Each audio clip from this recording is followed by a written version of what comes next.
انت قصدك على الجيل القديم؟ الجيل يعني الجيل يعني انا شايف ان اصل انا عاصرت كذا جيل يعني الفتره اللي انت لعبتها في الاهلي، اه المنافسه دلوقتي اقوى مع الاهلي ولا والله مهيب، انا شايف ايام لعبك؟ ان طول عمر الزمالك يعني نادي الزمالك والنادي الاهلي المنافسه ما بينهم قويه باختلاف الاجيال وباختلاف العصور والمستويات. يعني يظل او تظل زي ما بيقولوا القمه التقليديه هي النادي الاهلي ونادي الزمالك على مدار التاريخ. يعني هو ده الديربي، هي دي الكوره في مصر، وده اكبر ماتش في افريقيا. فالمنافسه طول عمرها صعبه، ودايما ماتش الزمالك صعب ايا كان التوقيت يعني.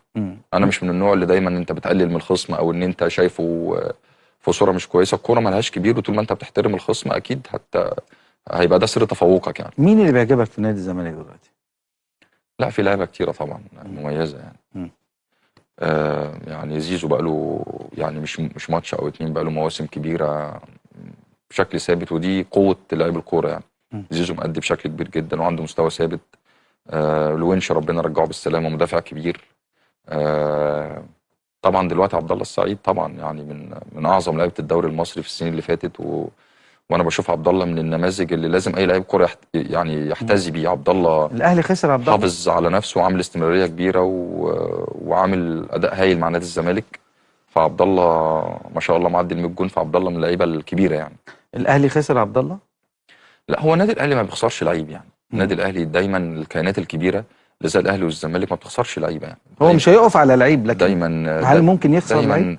ما هو انت لو هتيجي تاخدها من تاريخيا من اول 1907 لحد دلوقتي، في عظماء بطلوا، عظماء مشوا، عظماء تألقوا، وكانت الجماهير متعلقه بيهم ان هم دول فاكهه الكوره، وهم دول اللي يقدروا يقدموا لك الاداء الفني المميز اللي انت بتبقى تتمناه. لكن سواء بالاعتزال، سواء ان هو خلاص جه وقت ان هو يبقى مش موجود في النادي بيستمر وبيحصد بطولات وبيحاول ان هو يجدد في دماء الفريق وكده يعني. الكابتن الخطيب بطل، كابتن مصطفى عبده، كابتن طاهر ابو زيد، بالتاريخ بقى وانت انا نازل ما كده. بتكلمش على اللي اعتزلوا، انا بتكلم على حتى اللي مشوا، اللي مشي من النادي الاهلي. بص، اي نادي او اي منظومه مهيب هتشتغل بشكل جماعي وباعتماد على مجموعه عمل وسيستم ونظام هتنجح. اي منظومه هتشتغل على افراد مش هتنجح، اكيد هتقع، لان الفرد ده لو مش موجود المنظومه هتتاثر.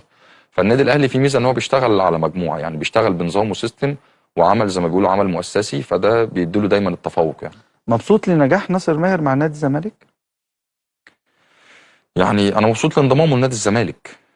يعني انا مبسوط لانضمامه. ناصر عنده امكانيات كويسه، انا شايف ان عنده اكتر من كده. ليه التنهيده دي؟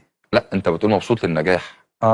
انا بتكلم مبسوط للانضمام، لان زي ما انا بقول لك في لازم